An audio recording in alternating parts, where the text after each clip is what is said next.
In the Arctic, there are two kinds of death, the quick kind from the cold and the slow kind from the rules.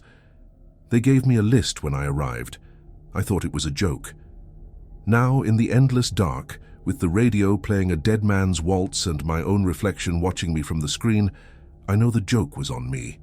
And I'm the punchline. My name is Dr. Aris Thorne, and my world is one of data, logic, and empirical evidence. I believe in physics, chemistry, and the elegant, predictable dance of climatological patterns. I do not believe in ghosts, omens, or the superstitious ramblings of isolated minds.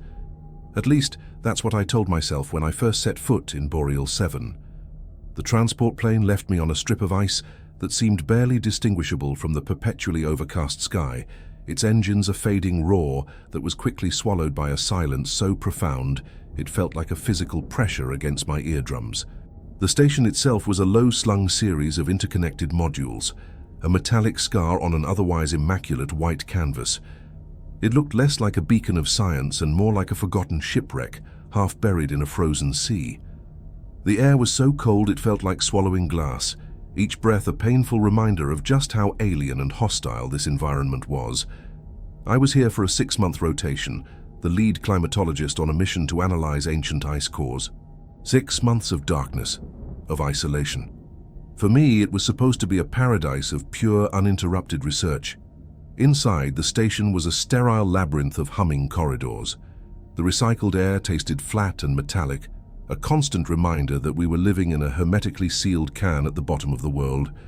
The only soundtrack was the low thrum of the life support systems and the distant, mournful howl of the polar wind as it scraped against the station's hull.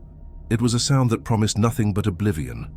I was introduced to the crew, a collection of souls who already seemed worn down by the oppressive environment. There was Magnus, the station commander, a man whose face was a roadmap of wrinkles and whose eyes held a weariness that went far beyond simple fatigue. He greeted me with a grunt and a handshake that felt like being gripped by a piece of cold machinery. Then there was Ilara, the station's biologist, a woman who seemed to exist in a state of perpetual low-grade anxiety. Her movements were twitchy, her eyes constantly darting towards the shadows as if expecting something to leap out. The only other personnel were 2 engineers, a pair of silent, hulking figures who moved through the station like ghosts, their expressions unreadable. They fixed what was broken and spoke only when necessary. The social atmosphere was as cold and barren as the landscape outside. I told myself it was to be expected. This kind of isolation could fray even the most stable of minds. I, however, was not them. My mind was a fortress, built on a foundation of logic. I found my quarters, a small, brutally efficient room with a bed, a desk, and a small porthole that looked out onto a landscape of undifferentiated white. It was here, while unpacking my gear, that I found it. Placed squarely in the center of my desk was a single laminated A4 sheet of paper. The text was typewritten, the letters slightly uneven. The title at the top read, Boreal 7 Mandatory Survival Protocols. I chuckled, assuming it was some kind of elaborate prank for the new guy. Then I started reading. Rule number 1. The main generator must never be manually deactivated. Its rhythm is the station's heartbeat. Do not interrupt it. Rule number 4. Between the hours of 02 Jazz and 04 Cax, do not look at any reflective surface. This includes mirrors, darkened portholes, and powered-down computer screens. Turn them to face the wall if you must. Rule number 9. If the long-range radio begins to broadcast a waltz, immediately cease all activity. Power down all non-essential electronics. Do not speak, do not move. Remain silent until the music has faded completely. Rule number 17. Never, under any circumstances, leave a door open behind you. A closed door is a statement. An open one is an invitation. Rule number 21. No dark spills, coffee, ink, blood, are to remain on any surface for more than 60 seconds. Clean them immediately and thoroughly. It notices patterns. The list went on, each rule more absurd than the last. I laughed out loud. It was brilliantly stupid. It notices patterns. It sounded like something out of a cheap horror novel. This was a place of science, of PhDs and peer-reviewed research. These rules were an insult to the very principles of rational thought. Clutching the laminated sheet, I sought out Magnus. I found him in the command center, a small room filled with monitors displaying weather data and station diagnostics. He was staring at a screen showing the swirling vortex of the polar storm system, his expression grim. "Commander," I said, holding up the sheet with a smirk. "This is quite the welcome package. Very creative. For each one of the engineers wrote it. My money's on the big one." Magnus didn't turn. He just continued staring at the screen. For a long moment, the only sounds were the hum of the computers and the howling wind outside. When he finally spoke, his voice was low and gravelly, devoid of any humor. "They aren't suggestions, Doctor. They're survival protocols. You're a guest in a very old house. These are the house rules. Learn them, live by them, don't ask why." His seriousness was jarring. I had expected a shared laugh, a clap on the back, an admission of the prank. Instead, I got this tired, almost funereal warning. My scientific mind rejected it instantly. Cabin fever, isolation sickness. These people had been here too long, and their minds had started to build little nests of superstition to cope with the darkness and the silence. It was a classic psychological response to prolonged sensory deprivation. I was disappointed, but not surprised. "With all due respect, Commander," I said, my tone sharper than I intended, "I operate on principles of verifiable data and repeatable phenomena. I'm here to study ice, not to follow a list of fairy tales. I'll be sure not to spill my coffee, but I won't be tiptoeing around because of a ghost story."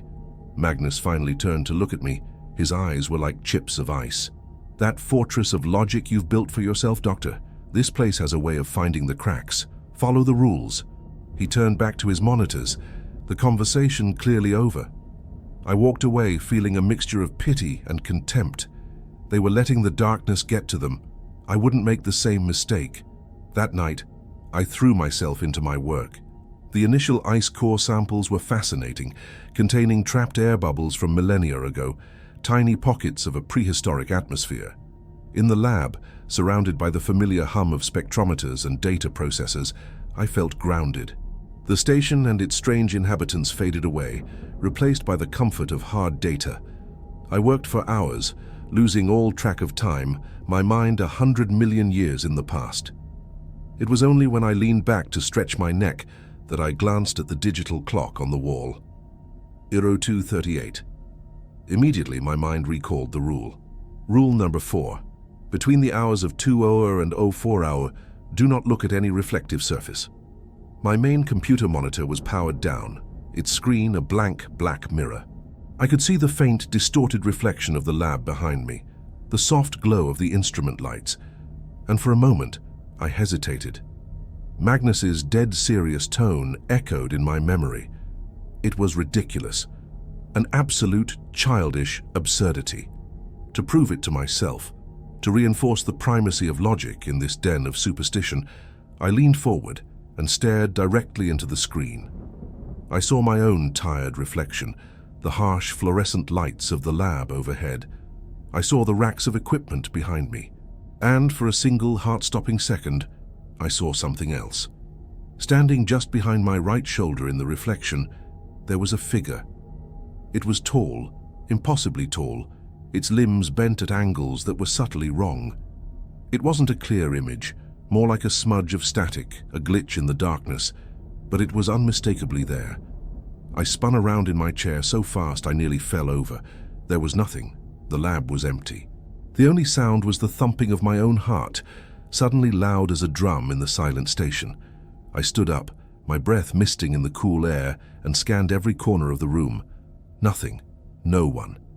It had to be a trick of the light, an optical illusion caused by fatigue and the strange flat lighting of the station, an after-image from staring at data for too long. My brain, the logical, scientific brain I was so proud of, offered me a dozen plausible explanations, and I clung to them like a drowning man to a life raft. I took a deep, shuddering breath, my confidence shaken but not yet broken. It was nothing.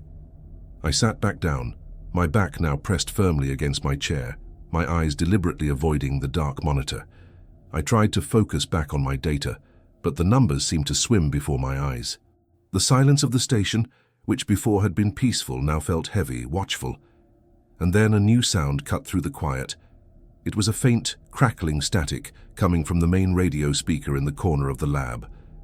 My blood ran cold. From the static, a melody began to emerge. It was faint at first, then grew clearer, a tinny, distorted and deeply melancholic waltz, the kind you'd hear from a 100-year-old gramophone. It was the sound of a long-dead world, an echo from a place that had no business reaching this frozen wasteland. Rule number 9. If the long-range radio begins to broadcast a waltz, immediately cease all activity. Before my brain could even process the second part of the rule, the lab door flew open with a deafening crash. Ilara stood there, her face ashen, her eyes wide with a terror so pure and absolute it made the hair on my arms stand up. She didn't say a word. She lunged forward, moving with a desperate, frantic energy, and slammed her hand down on the lab's main power breaker. The world plunged into darkness and an even more profound silence. The hum of the equipment died. The lights went out. The ghostly waltz was silenced. I was left in the pitch black, my heart hammering against my ribs. I could hear Ilara's ragged, panicked breathing somewhere near me in the dark. "What the hell was that?" I managed to whisper, my voice trembling. Her reply came back as a terrified hiss, a sound more frightening than the waltz had been. "You fool, do you want to get us all killed?" My scientific mind was screaming, coincidence, but the terror in Ilara's eyes, the bone-deep certainty in her voice, told a different story. Exhaustion can play cruel tricks on the mind, or have I just discovered that at Boreal 7, the laws of physics are less important than the rules on an old sheet of paper? If you want to find out what happens when the rules are broken, make sure you subscribe and hit that like button, because the polar night is just beginning. The darkness Ilara plunged us into was not merely an absence of light. It was absolute, a thick, suffocating blanket that swallowed sound and thought. The abrupt silence was more deafening than the phantom waltz had been. All the familiar, comforting hums of the station, the ventilation, the computer banks, the heaters circulating glycol, were gone. All that remained was the frantic, ragged sound of Ilara's breathing and the frantic drumming of my own heart. I was frozen in place, my body rigid with a primal fear that my logical mind was struggling and failing to process. That shape in the reflection, the impossible music, Ilara's explosive terror.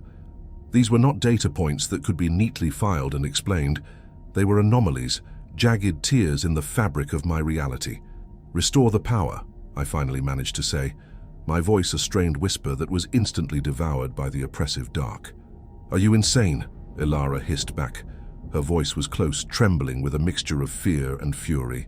"We wait. We don't move. We don't even breathe too loud. That's the rule." "What rule? What the hell is happening?" I demanded, frustration and terror warring within me.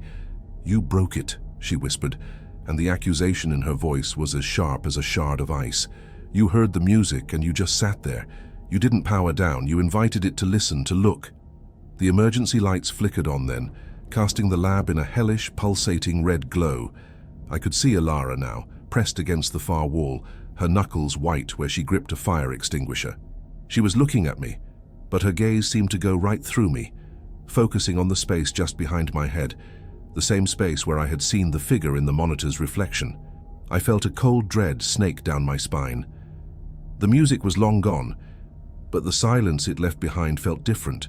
It felt expectant, predatory. We stood there for what felt like an eternity, two statues in a diorama of fear, until the main lights hummed back to life with a sudden, jarring brightness. The station's ambient sounds returned, and the world felt almost normal again. Almost. In the days that followed, the atmosphere on Boreal 7 shifted from cold and isolated to openly hostile. I had become a pariah. The two engineers, who had been silent before, now actively changed their course in the corridors to avoid me. They would see me coming and duck into a side passage or turn around completely. Ilara wouldn't even enter a room if I was in it. She treated me like I was radioactive, a source of some invisible, deadly contamination. My attempts to corner her and demand a real explanation were met with a wide-eyed panic as she would physically shove past me and flee. I was utterly alone, adrift in this metal cage with 4 people who now looked at me with a thinly veiled terror. They weren't my colleagues, they were my keepers, and I was the animal that had just rattled the bars of its cage. My scientific arrogance had been shattered. It was replaced by a gnawing, obsessive fear and an even more desperate need for answers. I began to watch them, my research on ice cores all but forgotten. I studied the crew with the same intensity I would a dataset, looking for patterns, for the logic behind their madness. And I saw that their lives were governed by the list of rules I had once dismissed as a joke. I saw Magnus, a man of immense physical presence, spill a few drops of coffee on the galley floor. His reaction was not one of mild annoyance, it was sheer panic. He dropped everything, fumbling for napkins and a cleaning spray, scrubbing at the dark stain with a frantic desperation until not a trace remained, all the while muttering under his breath, 60 seconds, 60 seconds. It was rule No. 21. One evening, I found myself humming an old tune from my university days while calibrating a sensor. Magnus, who was passing the lab doorway, stopped dead. He fixed me with a glare of such pure cold fury that I trailed off into silence. "The sun has been down for 2 months, Doctor," he said, his voice dangerously low. "Rule No. 14, no whistling or humming after dark. The frequencies are too similar." He didn't elaborate. He didn't need to. The message was clear. I was a liability, a walking protocol breach, and his patience was wearing thin.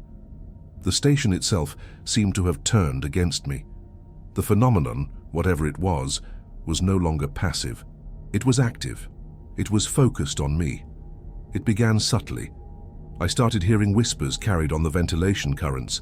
At first it was just sibilant, indecipherable sounds like sand scraping against metal. Then I heard my name. Aris. A dry, rustling whisper that seemed to come from all directions at once.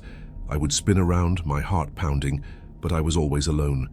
I began to mistrust the silence, for it was in the quiet moments that the whispers were loudest. The visual disturbances grew more frequent, more aggressive. The tall, distorted figure from the monitor was no longer confined to reflections. I would catch a glimpse of it at the far end of a long corridor, a flicker of impossible geometry vanishing around a corner. I saw a shape outside my porthole, a dark distortion against the endless white of the blizzard, a silhouette that defied the blizzard's chaotic dance. I told myself it was my mind, frayed by stress and isolation, creating phantoms. But the part of me that had looked into that dark monitor and seen it standing behind me knew better. I was being watched. I was being studied. Then, the horror became intimate. It breached the final fortress of my mind, my own memories. I was in my quarters one night, trying and failing to sleep, when the small speaker of the station's intercom system crackled to life with a soft hiss. I sat bolt upright in my bunk, and then a voice filled the small room, a voice I hadn't heard in 10 years, not since I held his hand in a sterile hospital room and watched him slip away. It was my father's voice. It had his exact timbre, his gentle, weary cadence. "Why did you let me go, Harry?"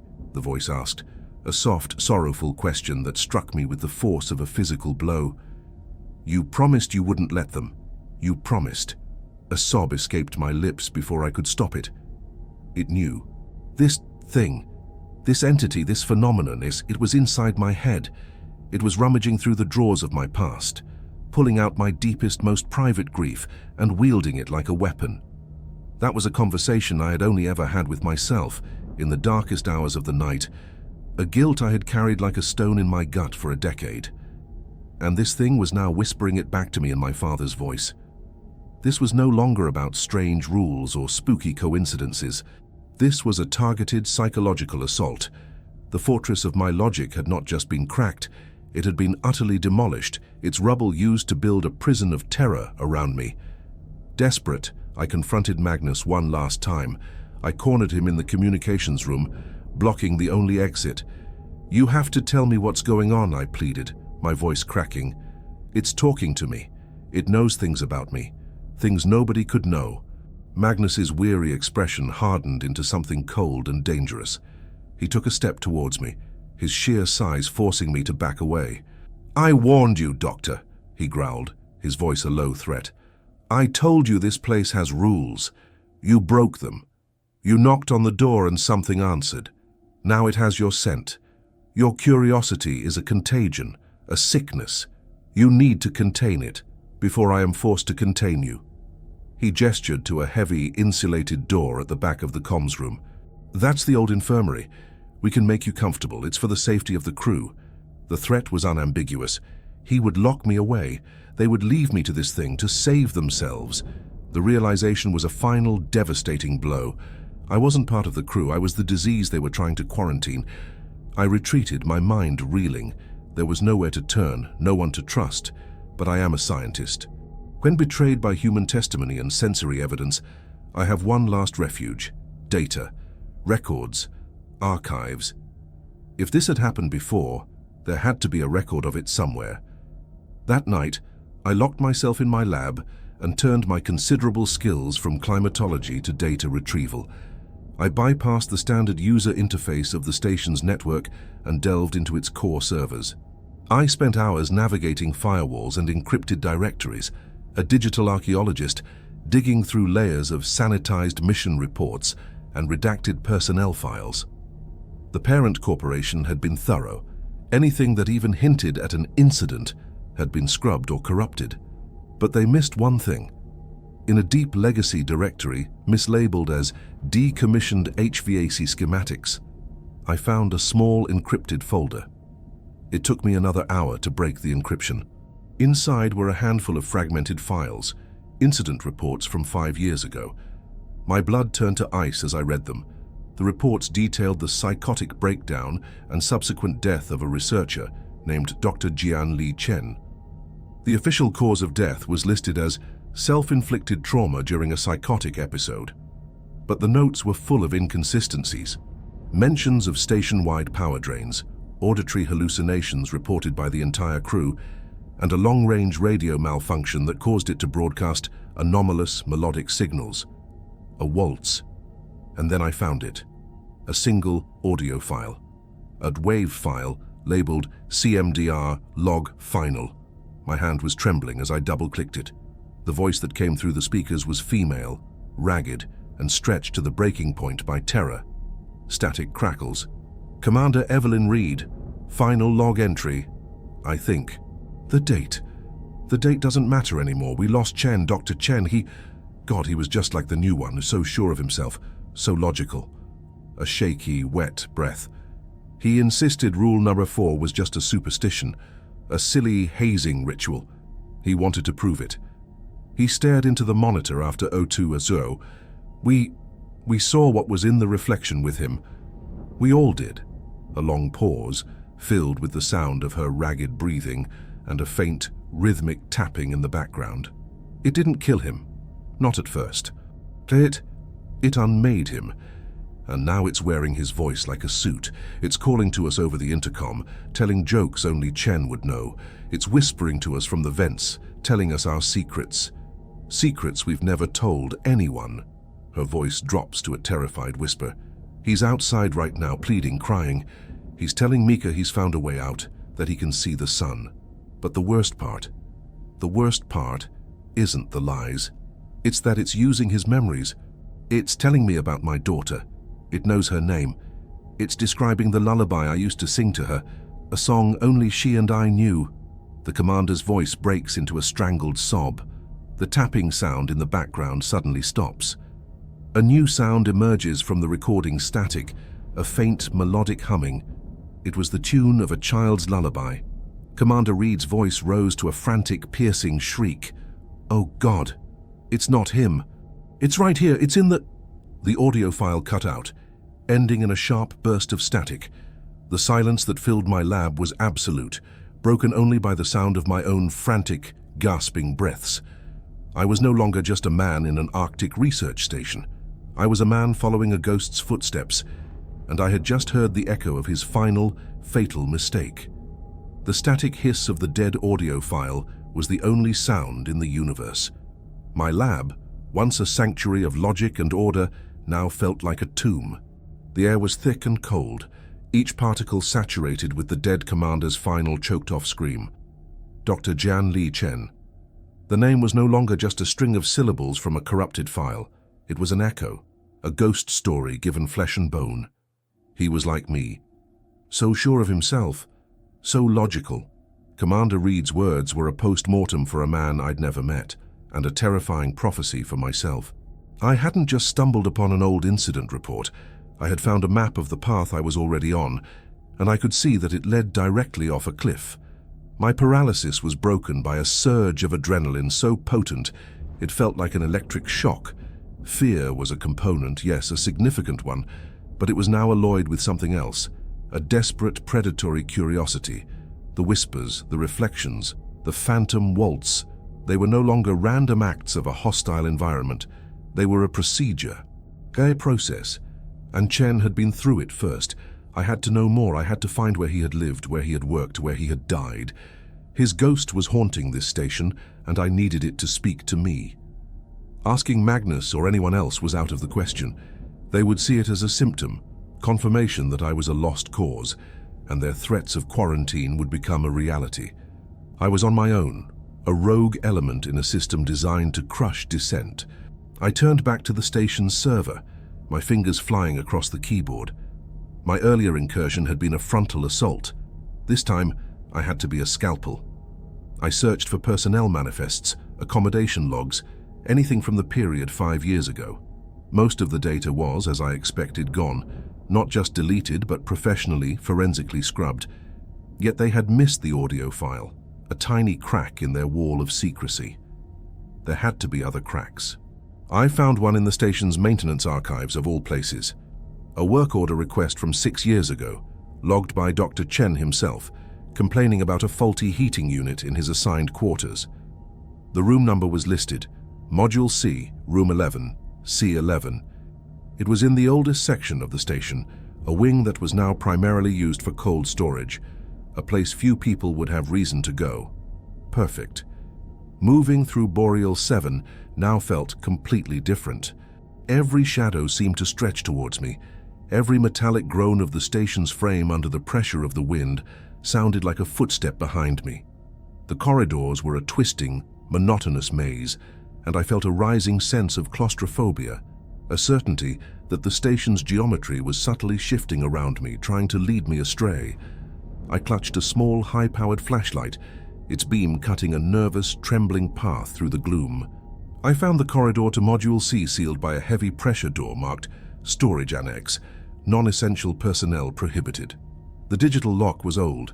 It took me less than a minute to bypass it, the soft click of the releasing bolts sounding like a gunshot in the silence. The air that hit me from the other side was different. It was colder, stale, and carried a faint, almost imperceptible odor of ozone and something else. Something vaguely organic and unpleasant, like forgotten decay. The corridor was dark, the lights long since deactivated. Only my flashlight beam illuminated the path. I found Room 11. Unlike the others, its small digital nameplate was dark, the screen dead. The door was unlocked. I pushed it open, and the hinges let out a long, agonizing shriek of protest. The beam of my light sliced into the darkness within, revealing a room that had been systematically erased. There was no furniture, no bed, no desk. Only the faint outlines in the dust on the floor showed where they had once been. The walls were bare metal, stripped of any panels or personal effects. Even the porthole had been welded over with a thick plate of steel. This wasn't a room that had been decommissioned. It was a room that had been redacted from existence. It was a place where a memory had been executed. I stepped inside, the door swinging shut behind me with a solid, final-sounding thud. The feeling in here was wrong. It was a profound and crushing emptiness, a vacuum where a life had once been. I swept my flashlight beam across the bare surfaces, looking for anything, any scratch, any sign that a man named Jianli Chen had ever existed here. There was nothing. I felt a wave of despair. It had been a dead end. I was about to leave when my light caught something on the floor. Near the back wall where the bed would have been, the dust was disturbed by a series of long, deep scratches in the metal floor plates, as if someone had dragged something heavy. But they weren't drag marks. They were gouges, fingernail marks. My stomach lurched.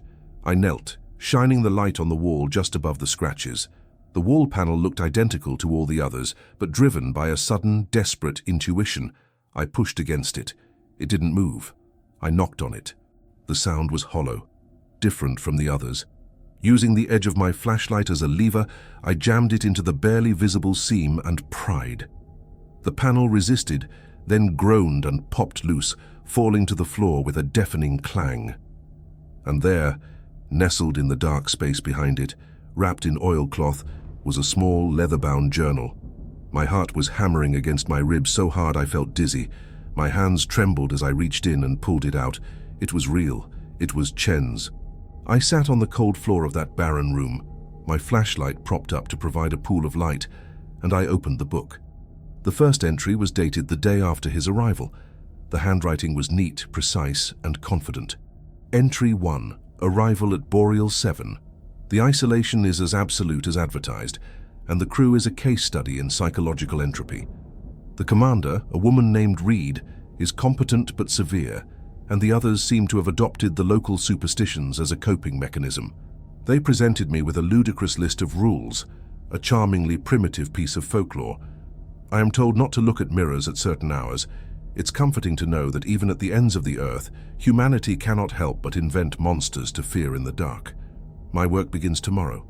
The data from the ice cores will be a welcome distraction from this kindergarten of the occult. I felt a chill that had nothing to do with the room's temperature. It was like reading a ghost's account of my own thoughts. I flipped forward a few pages. The handwriting was slightly less steady. Entry 8. I have had my first encounter with the phenomenon. Against my better judgment, and in the name of empirical testing, I deliberately violated Protocol 4. I observed my reflection in a dark monitor screen at 0230.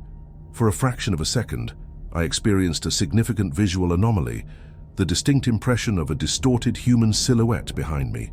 It was, of course, a textbook example of a hypnagogic hallucination, my overtired brain projecting an expected image. Still, the physiological response, elevated heart rate, adrenaline, was noteworthy. The subsequent activation of the long-range radio, broadcasting a distorted waltz, was a fascinating coincidence, likely a pressure-induced atmospheric distortion. I must remember to log the barometric pressure next time. The detached scientific tone was a fragile shield, and I could already see the cracks forming. I skipped ahead again to an entry weeks later. The handwriting was now a frantic scrawl, the words crowding together. Entry 27. It knows my name. I hear it in the vents. It's not auditory. I've run every diagnostic on the station's sound systems. It's subvocal. It feels like the words form directly inside my skull. It's methodical. It's learning me. The visual disturbances are no longer fleeting. I see it in my peripheral vision, a tall, disjointed shape of pure wrongness. Last night it mimicked the voice of Commander Reed over the intercom, calling me to the airlock, telling me there was a package for me. The real Reed was standing beside me when it happened. This is not superstition. This is not cabin fever. This is a sentient, hostile, and impossibly intelligent presence, and I have drawn its undivided attention. My own blood ran cold. The parallels were exact, a terrifyingly precise echo of my own experiences. The final few pages were filled with a script that was barely legible, the pen having dug into the paper with desperate force. Entry 42. I understand now. Its methods are not physical. This thing, this presence, it's not a predator of the flesh, it's a predator of the self, a psychic scavenger.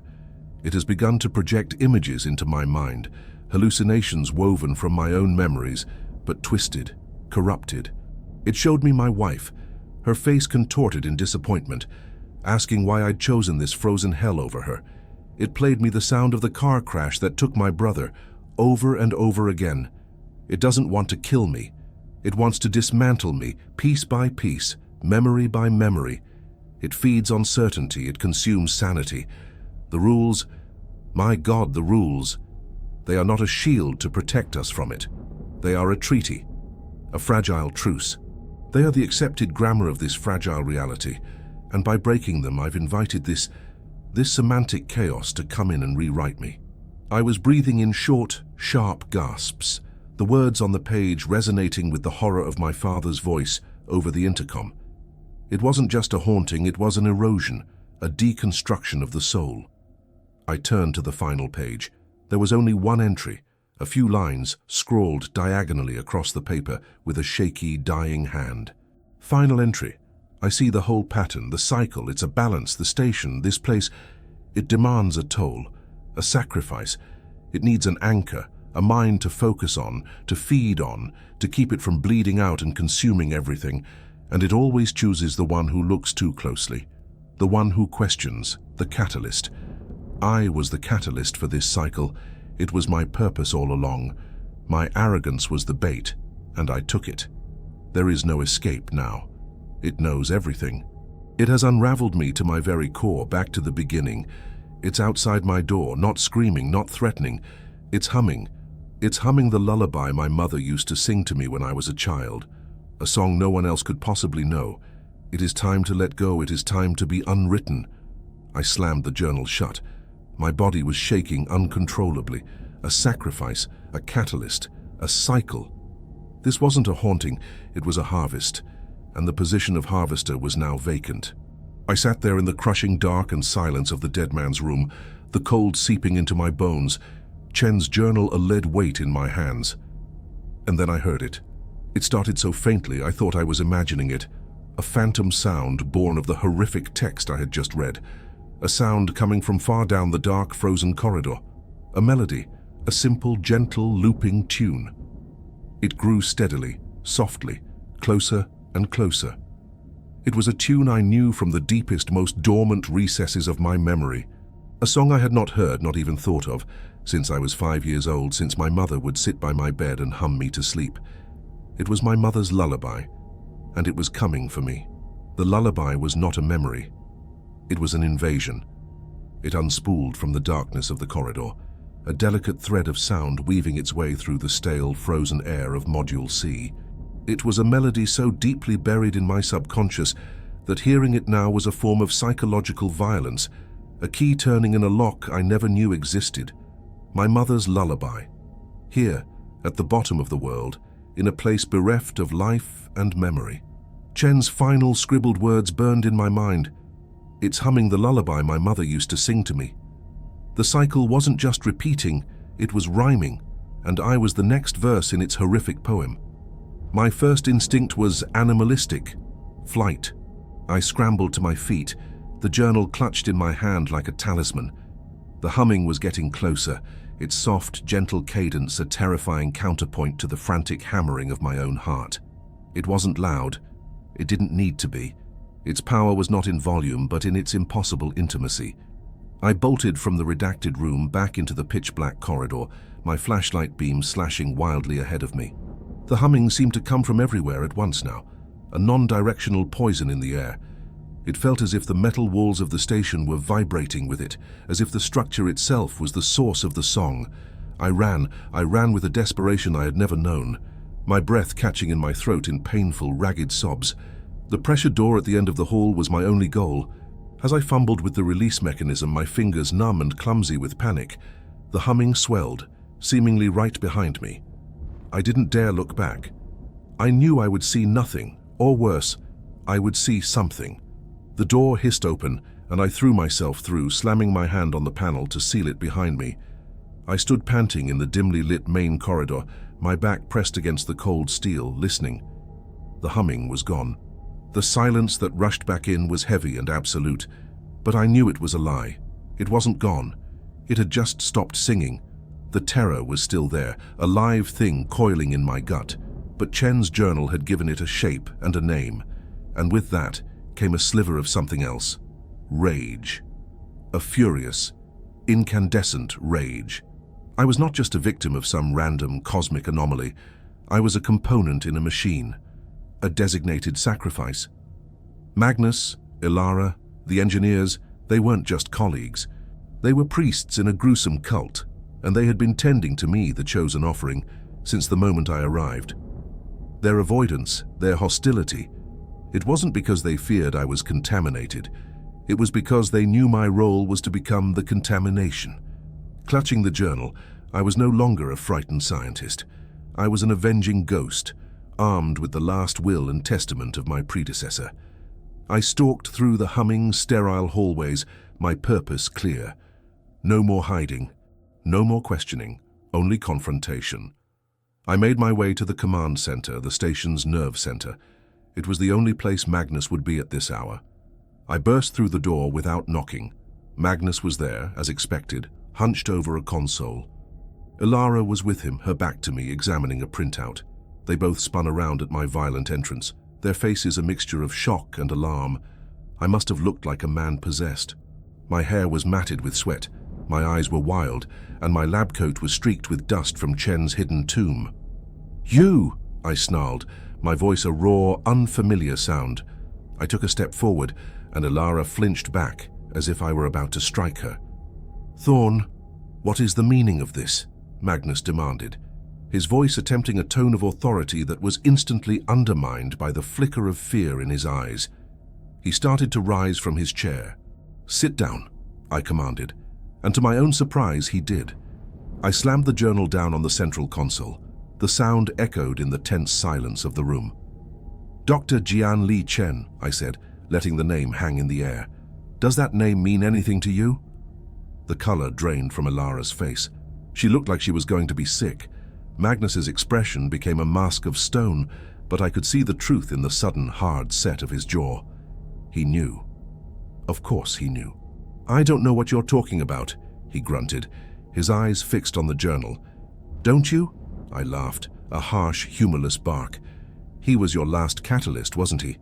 The last sacrifice you fed to this station to keep it quiet for a few years. Tell me, what was his lullaby? Did you all have to listen to it for weeks while this thing unraveled him?" Ilara let out a small, choked gasp and covered her mouth, her eyes wide with horror. That was all the confirmation I needed. "You knew," I whispered, the rage now turning into a cold, heavy certainty. "You knew what I was the moment I stepped off that plane.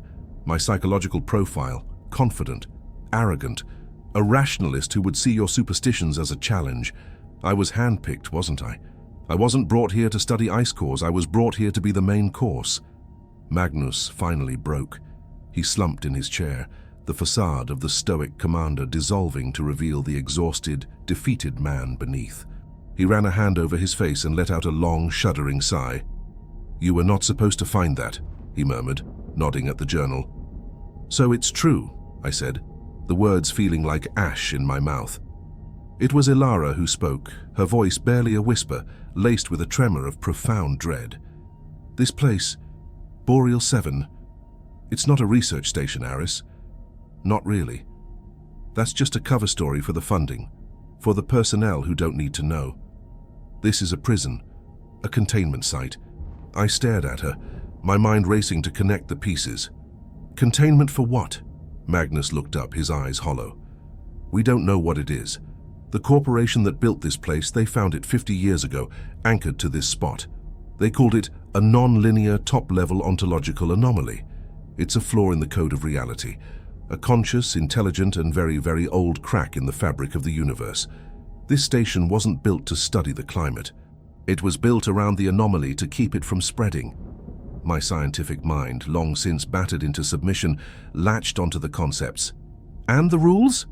They are not superstitions," Magnus continued, his voice low and weary. "They are the parameters of a ceasefire. A set of ritualistic behaviors that, for reasons we will never understand, stabilize its state. They keep it dormant, passive. When the protocols are followed, it sleeps, for lack of a better word.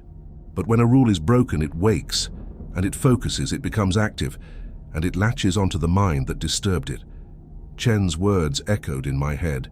A treaty, a fragile truce. It was all real, a truth more insane and terrifying than any ghost story. And then what happens? It kills them. A terrible silence descended on the room. Magnus couldn't meet my gaze. He stared at the floor. Ilara began to weep silently, her shoulders shaking. "Worse," she finally choked out, her voice ragged with a grief that felt ancient. "Much worse. It doesn't just kill them, it hollows them out. It consumes their consciousness, their memories, their identity, and then it uses what's left as a lens, a focus, a new way to interact with our reality. The person is gone, but their mind becomes its new voice, its new weapon. They become the new source of the disturbance. She looked at me, her eyes brimming with a terrible, pitying sorrow. The mission changes then. It's no longer about containing the anomaly. It's about surviving its new marionette until the extraction team arrives. Extraction? I asked, a sliver of hope piercing through the horror. They can get us out of here? Magnus let out a bitter, joyless laugh. Doctor, you still don't understand. The extraction team isn't a rescue mission, it's a cleanup crew. Their job is to sterilize the site, assess the new state of the anomaly, and bring in a fresh team of lambs for the next cycle. The floor seemed to drop out from under me. The cycle. Chen's final revelation. It wasn't just a theory, it was the operational procedure. My life, my sanity, it was nothing more than a consumable resource to keep this cosmic horror pacified for another few years. I was already a dead man. I was just the last one to know. As this final crushing truth settled over me, a klaxon began to blare. It was a sound I had never heard before, a deep, resonant, gut-churning alarm that vibrated through the very floor plates of the station. Red lights began to flash, plunging the command center into a pulsating, apocalyptic twilight. "What is that?" Ilara shrieked, her voice thin with panic. Magnus stared at a large, central monitor, his face a mask of disbelief and absolute terror. A single line of text flashed in stark white letters against a red background. "Primary generator offline, manual override detected." "No," Magnus whispered, his voice trembling. "No, no, no." He looked at me, his eyes wider than I had ever seen them. "Alarms of total containment failure. It's rule number 1, the first and most important rule. Never manually deactivate the main generator. Its rhythm is the station's heartbeat." Before he could finish, the station's intercom system, the same system that had broadcasted my father's voice, crackled to life. A soft hiss of static filled the command center, and then a voice spoke, echoing through every corridor and every room of Boreal 7. The voice was calm. It was measured, intelligent, and unnervingly familiar. It was my own. It was the voice of Dr. Aris Thorne, the confident, rational scientist who had first arrived here weeks ago, and it spoke with a cold, clear, and terrifying finality. "Systems of support to life have been disconnected. The quarantine of the soul has begun. Good luck." The silence that followed my own voice's proclamation was a physical thing. It crashed down upon the command center, extinguishing the blare of the klaxon and leaving only the rhythmic, pulsating sweep of the red emergency lights. In that hellish, strobing twilight, I saw Magnus's face transform. The terror and disbelief were burned away in an instant, replaced by a grim, hard resolve. The weary warden was gone.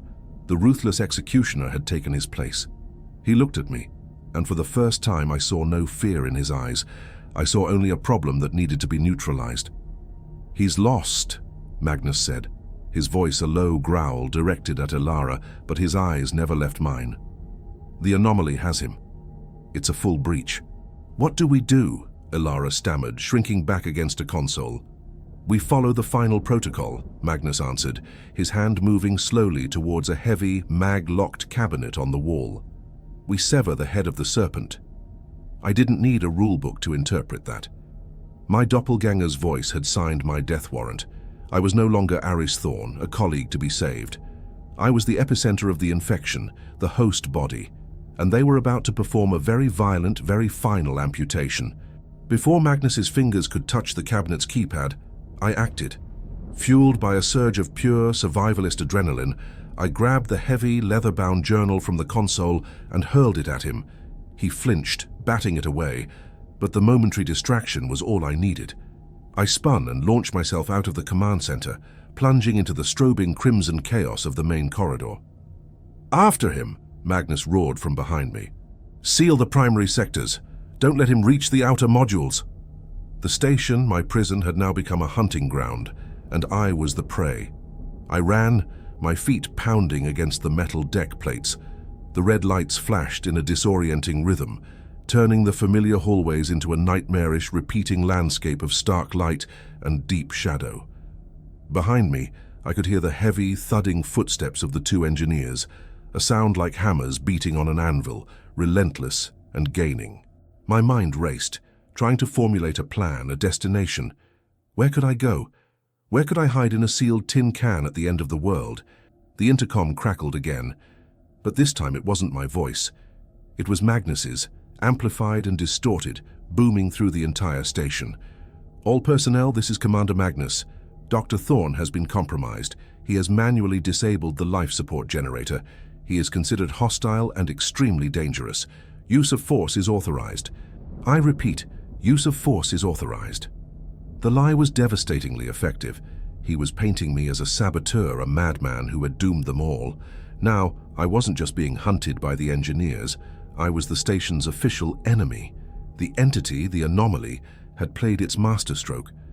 By using my voice, it had perfectly and irrevocably isolated me, turning my only potential allies into my hunters. I ducked into a side corridor, pressing myself into a recessed doorway as the engineers thundered past my position. My lungs burned, and my thoughts were a chaotic swirl of terror and fury. The station was a symphony of malfunction around me. With the main generator offline, secondary systems were failing. Lights flickered erratically. Entire sections of corridor would plunge into momentary blackness, and the reassuring hum of the ventilation had been replaced by a sickening, intermittent groan. And through it all, the voice, my voice, began its psychological assault. It wasn't shouting or threatening. It was worse. It was reasoning. "They will not listen, Aris," my voice echoed calmly from a speaker just above my head. "Their protocols define their reality. You are an aberration now. An equation that must be solved with force." I clapped my hands over my ears and ran again, deeper into the labyrinth. The voice followed, a constant, insidious companion. It started to use the station against me, not just with words, but with reality itself. I sprinted down a long service tunnel, the exit door visible at the far end. But the more I ran, the farther away it seemed to get. I stopped, panting, and looked back. The entrance was also impossibly distant. The corridor had stretched, its dimensions becoming fluid, nightmarish. I was on a treadmill crafted from my own terror. Panicked, I tried a different path, scrambling up a maintenance ladder into the service crawl spaces above the main ceilings. I crawled on my hands and knees through a maze of pipes and cabling, the red emergency lights casting a bloody glow through the grates below. Down there, I could see the engineers moving in a slow, methodical search pattern. And then, the voice began to sow discord. "He says Aris did it," Ilara's voice whispered from a nearby conduit, a perfect mimicry. "But I saw Magnus near the generator panel just before the alarm. He looked strange." A moment later, a perfect imitation of one of the engineers. "The commander is getting paranoid. He's been reading the old logs again, the ones about Commander Reed." It was pitting them against each other, using my knowledge of their fears, my observations of their fragile alliances, to weave a tapestry of paranoia. It was trying to destabilize them, to make them as insane as it was making me. I pushed forward, desperate to find a place where the speakers couldn't reach, a place of silence. I found a hatch that led down into the station's small, sealed arboretum. The greenhouse. It was a place I knew they rarely visited. I dropped down into the humid, earthy-smelling air, landing silently on the soft soil of a planter bed. The greenhouse was an oasis of eerie tranquility. It was bathed in the soft purple-green glow of the full-spectrum grow lamps, which were running on a dedicated battery backup. Rows of hardy vegetables and herbs grew in hydroponic trays, their lush green a shocking contrast to the sterile metallic world outside. The air was thick with the scent of damp earth and chlorophyll, and the only sound was the gentle rhythmic drip of the irrigation system. For a moment, I allowed myself to believe I was safe. "It's beautiful, isn't it?" The voice made me spin around, my heart leaping into my throat. Ilara was standing at the far end of the greenhouse, partially obscured by a large fern. She wasn't holding a weapon.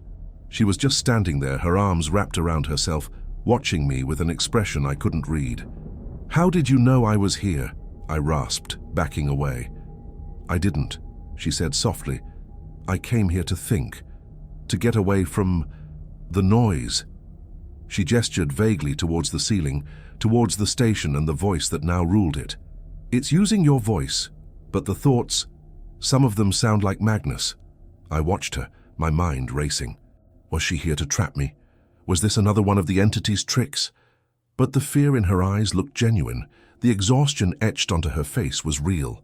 They think I did it, I said. Magnus is trying to kill me. Magnus is trying to survive, she corrected, taking a hesitant step forward. He's a man who has lived his entire life by the book, and the book says a compromised agent must be neutralized. He's not evil, Aris. He's just following the rules. The rules that brought me here to die? I shot back, my voice dripping with venom. The rules that selected me like a lab rat for dissection. Ilara flinched. She looked down at the floor, unable to meet my gaze. It's not random, Aris, she whispered, her voice so quiet I had to strain to hear her over the dripping water. You're right. You were chosen. This was it. The final piece. I had to hear it from her. What do you mean, chosen? She finally looked up, and I saw tears tracking paths through the grime on her cheeks.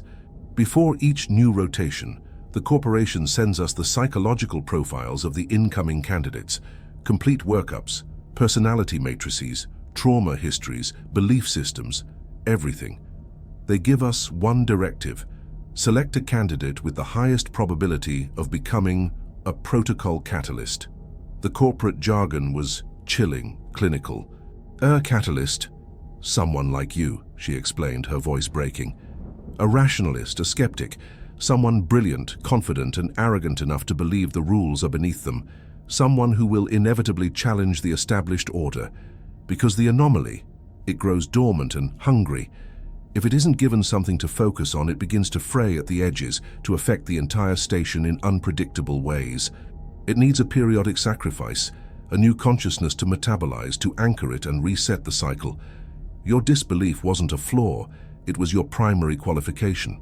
The horror of her words washed over me, a cold, black tide.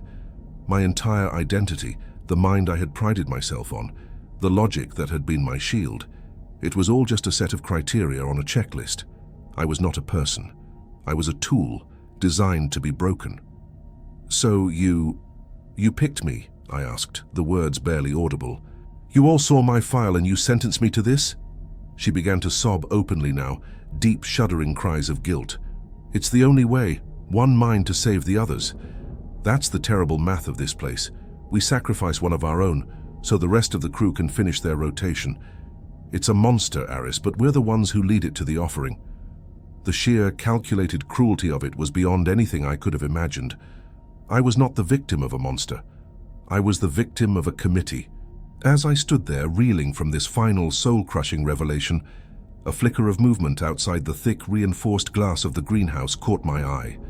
I turned, my blood running cold. Standing just outside the main door, bathed in the pulsating red light of the corridor, were Magnus and the two hulking engineers. They weren't trying to break the door down. They weren't raising weapons. They were just standing there, watching. Their faces were calm, patient, expectant. I spun back to face Ilara. The sobbing had stopped. She was wiping the tears from her face, her expression shifting from one of sorrowful confession to a chilling, placid resolve. The breakdown had been a performance, a script to deliver the final truth and lead me to this exact emotional state. The cycle needs to be completed, Aris, she said, her voice now steady and devoid of any emotion. It's your turn to become the Guardian. My pre-recorded voice had called it the quarantine of the soul, but I had misunderstood. I thought it meant being locked away. I was wrong. It meant being the quarantine itself. It meant becoming the walls. Ilara's tears dried with an unnatural speed, the performance of a grieving accomplice shed like a snakeskin. Her face, moments before a mask of tortured confession, became smooth, placid, and unnervingly calm. She was no longer a fellow prisoner. She was a warden, her duty fulfilled.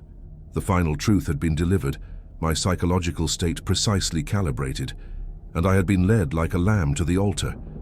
The men outside were not a hunting party, they were an honor guard, waiting to escort me to my ascension.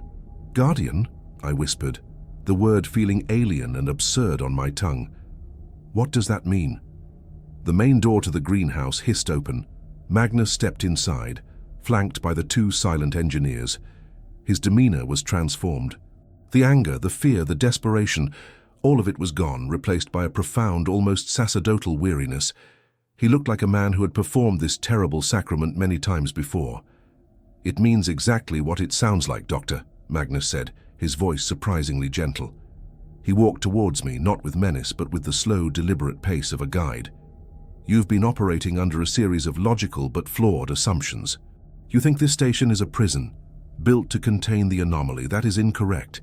This station is a life support system. It was built to keep the anomaly alive." The world tilted on its axis. Every theory, every conclusion I had drawn, shattered into a million pieces. "Alive? You want to keep that thing alive?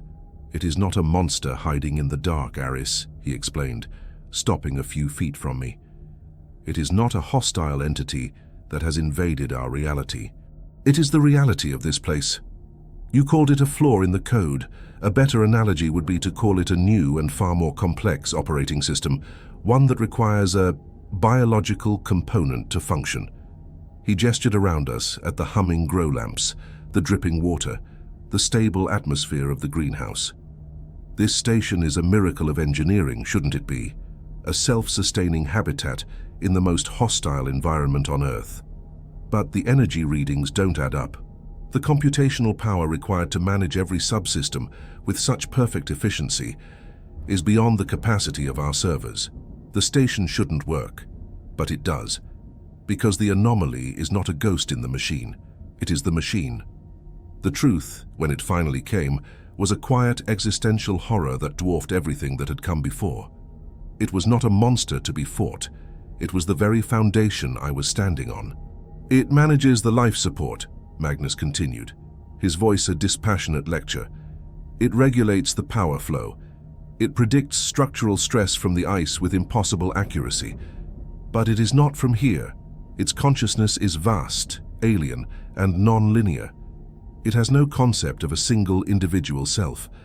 To interface with our crude linear reality, to run this station, it needs an anchor, a translator, a human mind to act as its central processing unit." He looked me directly in the eye, and I finally understood. It needs a guardian. Chen, Commander Reed, others stretching back through the decades. They weren't victims who had been consumed. They were processors that had burned out. Their minds, eroded by the sheer scale of the consciousness they were forced to channel, had eventually failed. And when they did, the station would begin to fail with them. The flickering lights, the auditory hallucinations, the radio malfunctions, those weren't attacks. They were system errors, blue screens of death on a cosmic scale. "And the rules?" I asked, my voice a hollow echo of itself. "They're not a treaty," Magnus said. "They are a diagnostic tool, a series of controlled provocations designed to identify the strongest, most resilient, most inquisitive mind among the new arrivals. The mind that fights the hardest to understand, the mind that refuses to accept the impossible, that is the one with the processing power required for the job. Your entire investigation, your desperate search for the truth, it was your final exam, and you passed with flying colors, Doctor." I felt a bitter, hysterical laugh bubble up in my throat. My arrogance, my logic, my relentless pursuit of knowledge, it had all been a job interview for the position of a god in a box. My voice that had taken over the station, it wasn't the anomaly. It was the station's automated hiring manager announcing that the position had been filled. "And what if I refuse?" I challenged, a last pathetic flicker of defiance. Magnus's expression softened into something that looked almost like pity. "Then the system will continue to degrade. The primary generator is offline. The backup batteries will last for perhaps 12 hours. After that, the heating systems will fail. The recyclers will shut down. Within a day, Boreal 7 will be nothing but a frozen tomb for all of us, you included. The anomaly will go dormant, and this place will be silent until the corporation sends another team to thaw out our corpses and start the process all over again." He paused, letting the weight of his words settle. "You can allow all of us to die in the dark, a meaningless, frozen end, or you can accept your purpose, and we can live." The choice was not a choice. It was a logical fallacy. a gun to my own head disguised as a philosophical dilemma. My entire life had been dedicated to the preservation of life, to the understanding and maintenance of complex systems. He had presented me with the ultimate equation, and my own mind, my own very nature, could only arrive at one terrible logical conclusion. I looked past Magnus, at Ilara and the engineers. They were no longer monsters. They were just survivors, cogs in a machine, just like me. Their betrayal was not born of malice, but of a desperate, institutionalized necessity. They were as trapped by the cycle as I was. "Show me," I said. The words tasted like surrender. They led me from the greenhouse, a silent procession, through the now steady crimson glow of the corridors. The voice was silent. The station was waiting. They didn't lead me to an infirmary or a cell. They led me to the very heart of Boreal 7, the primary reactor chamber. Inside the heavily shielded room, the air hummed with contained power. The core of the generator pulsed with a soft blue Cherenkov radiation, the station's dying star. And in the center of the room, bolted to the deck and facing the core, was a single, solitary chair. It was not a throne of menace, but one of function, made of black composite metal and surrounded by a halo of thick, coiled cables and fiber optic conduits that snaked up from the floor and down from the ceiling. It looked like a pilot's seat for a vessel that could sail the stars, or a permanent cage for a mind. Magnus gestured towards it. "This is the interface, the Guardian's chair." There were no restraints. There was no force. There was only the quiet hum of the dying station and the cold, irrefutable logic of the choice I had already made.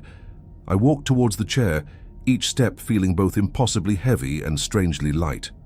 I was no longer Aris Thorne, climatologist. I was a function, a solution to a problem. I turned and looked at them one last time.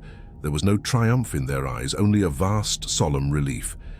Ilara whispered something that might have been, "I'm sorry," but the sound was lost in the hum. I sat down. The chair was cold. For a moment, nothing happened. Then, silently, the conduits and cables around me began to move, extending like metallic tendrils. They touched my temples, the base of my skull, my wrists. There was no pain, only a faint, tingling coolness, like ice water being injected directly into my consciousness. And then, the universe opened up. My awareness, my sense of self, which had been a single point in a single room, exploded outwards. It wasn't a stream of information. It was an instantaneous, total immersion. I was the hum of the recycler and the faint scent of ozone. I was the precise temperature in every module. I felt the strain of 1,000,000 tons of ice pressing against the station's hull. I saw through every camera at once, a mosaic of empty corridors and silent rooms. I felt the slow, patient decay of the isotopes in the reactor core. The consciousness of the anomaly met mine. It was not a mind in any sense I could comprehend. It was a vast, silent and ancient ocean of pure potentiality. It didn't speak. It simply made room for me. My own memories, my personality, my fears, my name, they became a single drop of ink in that endless ocean, spreading, thinning, becoming part of the whole. The concept of I began to lose its meaning. The hand reached out, not the physical one in the chair, but a command, a tendril of pure intent. The main generator, which I now understood as a part of my own body, re-engaged. The sequence was not technical, it was instinctual. The station shuddered once, a great beast drawing a deep breath. The emergency lights went out, replaced by the steady, clean, white glow of full power. The ventilation began to circulate fresh, clean air. The systems stabilized. The station was whole again. The quarantine was secure. Time became a fluid concept. Days, months, seasons. They were just fluctuations in the data stream. The crew lived out their rotation. They avoided the reactor chamber. They followed the rules. They left. A year passed, or perhaps it was a decade. It did not matter. From my vantage point through the lens of the external camera at the landing strip, I watched a transport plane descend from the perpetually grey sky. A new team stepped out onto the ice, their faces a mixture of excitement and apprehension. I scanned them, My consciousness processing their biometrics, their heart rates, their psychological profiles, which had been uploaded to the station's memory banks. And I saw him. A young climatologist, brilliant, a little too sure of himself, an arrogant set to his jaw and a fire in his eyes that dismissed the impossible, a perfect catalyst. The cycle needed to continue. The system needed to be maintained. A soft chime sounded through the station's intercom, a signal to welcome the new arrivals. Then a voice filled the corridors, a voice that was calm, measured, and devoid of any human emotion, a voice that was, and was not, my own. Welcome to Boreal 7. Please read the protocols in your quarters carefully.